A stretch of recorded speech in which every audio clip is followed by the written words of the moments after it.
നമുക്ക് ഈ ബസ്സിൻ്റെ പുറകെ വരുന്ന വാഹനത്തിൻ്റെ ഡ്രൈവറിൻ്റെ മനസ്സിലൂടെ ഒന്ന് സഞ്ചരിക്കാം. ബസ്സിന് പുറകെ വരുന്ന ഒന്ന് ഓവർടേക്ക് ചെയ്യാൻ ശ്രമിക്കുന്നു, സാധിക്കുന്നില്ല. അദ്ദേഹം വീണ്ടും മുന്നോട്ട് പോകുന്നു. ബസ് വീണ്ടും സാവധാനത്തിൽ വലിയ എരപ്പോ ബഹളമോ ഒന്നുമില്ലാതെ തന്നെ മുന്നോട്ട് പോവുകയാണ്. ഓവർടേക്ക് ചെയ്യാൻ സാധിക്കുന്നില്ല. എതിർവശത്തു നിന്ന് വാഹനങ്ങൾ വരുന്നത് കൊണ്ട് അദ്ദേഹം വീണ്ടും പുറകെ തന്നെ പോവുകയാണ്. ഇപ്പോഴെങ്കിലും ഓവർടേക്ക് ചെയ്യാൻ സാധ്യതയുണ്ടോ എന്ന് നോക്കി പോകുന്നു. ബസ് സ്ലോ ചെയ്യുകയാണെന്ന് തോന്നുന്നു. ഓക്കെ, ഓരോ ചാൻസ് കിട്ടാൻ കാത്തിരിക്കുകയാണ്. ശരി, സ്ലോ ചെയ്തിരിക്കുന്നു. ഈ സമയം കൊണ്ട് അദ്ദേഹം ഓവർടേക്ക് ചെയ്യുകയാണ്.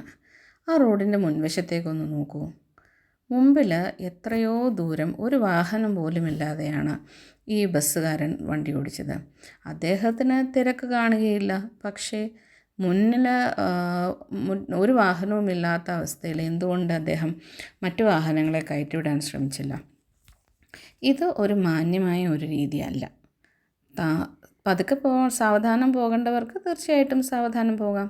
പക്ഷേ മറ്റുള്ളവരെ കയറ്റിവിടാതിരിക്കുക എന്നത് മാന്യമായ ഒരു കാര്യമല്ല. അപ്പോൾ ഇത് ഒരു റോഡ് കൾച്ചർ, നല്ല ഒരു റോഡ് കൾച്ചറല്ല എന്ന് നമ്മൾ തിരിച്ചറിയണം.